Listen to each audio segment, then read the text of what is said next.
Eric Polzin here with 9 to 5 Sports. Going to be giving you guys my 6 favorite bets for this Flex Friday. Let's go in and get into it. Now, I do want to call out, did give out a 5 for 5 slip on the 9 to 5 Golf YouTube channel, which I have been mentioning a bunch in this channel. I'm really bringing that up, one, because it was a nice hit, a little bit tilting because it was a 6 slip bet. One of them ended up being a push, but I was telling people about the channel. A lot of people went and subscribed to that channel from this one, and I do appreciate that greatly. My goal was to get to 500 subscribers, and guys, we did that. We're at 523, so I do really appreciate that. Now, yesterday, the bet of the day did go 142. 50%, that's okay. Looking at today's slate, we are getting some pretty big edges as I'm recording this video. So looking at right now, we got 2 that hopefully will correlate. We got Miles Turner for over fantasy score and Buddy Hield for over his fantasy score. So the thing with Miles Turner is that we can't really project him to get a lot of minutes. That's always been the concern with him really this season. But he has been someone that has really been on a great tear recently, and I honestly hate that's something that's been happening, but I have called this up because this is not, seeing 5 greens is not a reason to place that bet. I think hopefully most of you guys know that by now, but it does seem like since the All-Star break, he has clearly been playing a lot better. Last game against the Pelicans, he did have a good game as well. And now I realize I just kind of messed up. The stack that we would have is Hield and Richards, okay? That's the stack that I was trying to tease. So Buddy Hield, I really don't know what to do with the data telling us that this is going to be a good prop bet.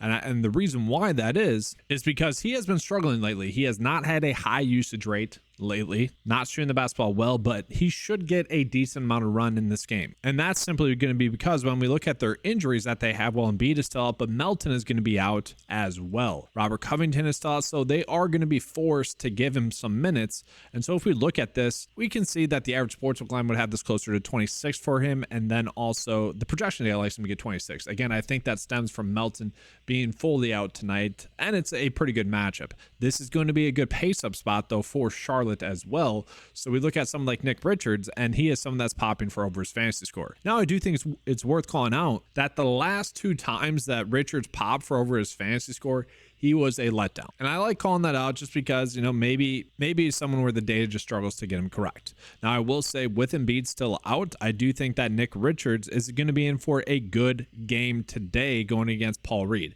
You look at the last couple of games going against Giannis and Brook Lopez, he struggled, got into foul trouble in both of those games, didn't play that many minutes in both of those games. This game should be a good matchup for him. He shouldn't get into foul trouble. This game, I would imagine, isn't going to be too crazy in terms of a blowout, and so we can get him to around 30 minutes or so. And if that occurs, I do think he has a good chance to get this over fantasy score. And so right now, I do think we are getting some pretty good prop bets. And we got Gary Trent Jr., who I think he's been 2 for 3 for us recently in terms of getting his over fantasy score when he's popped. We are getting a lot of decent fantasy score props right now. I'm a little bit surprised. Trey Mann was someone that popped for us yesterday. They raised his fantasy score up a little bit. He's someone you could use in a Charlotte stack going against Indy. I don't mind that idea. Donovan Mitchell is fine, but let's get back into Gary Trent Jr. here just real quick because he is the one that's popping up a decent amount, 54.9% edge there. And so with Gary Trent Jr., since all those trades that they have made, he has been playing a lot of minutes. You look at the last 2 games or so that he's had, just didn't shoot the basketball well, okay? 2 for 5, not a high volume day in general for him. And then against Indy, 1 for 6. But that's the thing, he's typically not going to shoot the basketball that much. We need him to get some assists, which he had 0 of. We need him to get some rebounds. The points have actually been, and it's not like he's not missed it by a crazy amount, but we do need a little bit more from it. And I do think partially this stems from some of the other players for Toronto also playing well as well. But still, that's the best bet that we have. And honestly, if you guys are just more of the NBA crowd and you want to just bet those 4, by all means, go for it. In a flex slip, I'd be perfectly fine with that. We're going to go and jump into some college basketball props, though, as well. We are currently getting really one really good college basketball prop, especially in comparison to Underdog. And so that's going to be this one right here, where Underdog has the line set at 24.85 for Isaiah Hill.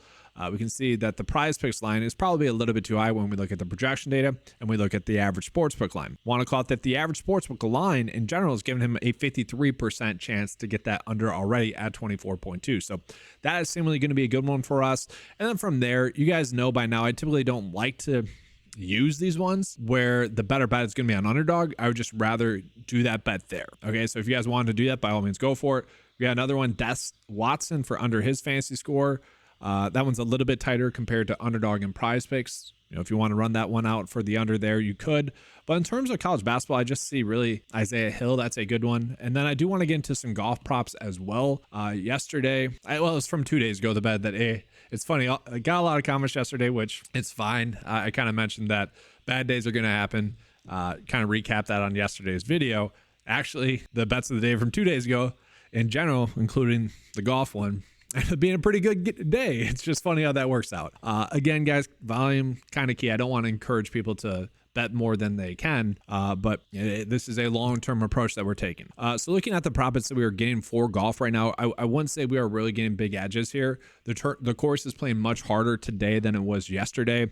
In terms of like big prop line differences, we're not getting any that are really significant. Okay, the course is playing more difficult, so it's gonna be tough for a lot of these golfers to go under par. I will say someone like Jaeger, I don't mind for under his 70. He is someone that struggled in round one. Typically speaking, a good golfer like him will play better in round two. The data doesn't like Rory pretty much. So if you want to bet him to get under 4.5 birdies or better, that's fine.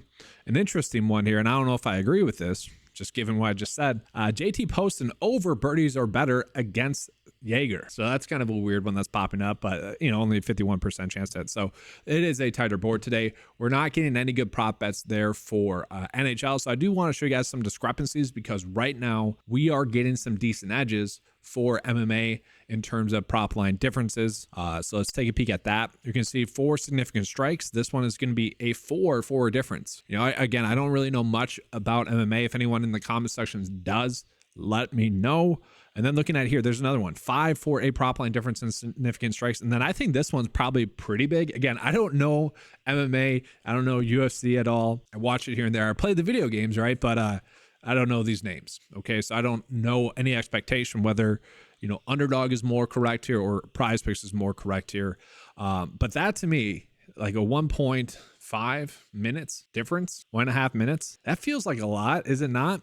And so maybe that's one you could include in there as well. And so looking at the bet of the day, I did go with Des Watson to include in a 6-slip bet. If you guys don't want to do that, that's fine. If you guys just want to run out the 4 NBA props, that's fine as well. I do think we are getting, good edges with the college basketball props. So let's just roll with those as well for the 6-slip bet. Fingers crossed. Let's hit one. Good luck today. If you guys want access to any of the tools, head on over to 9to5sports.com. They're going to be available for just $10 a month. Thank you guys for watching. Hit that notification bell, like, and subscribe as well. Let's have a good slate. And as always, let's keep cashing.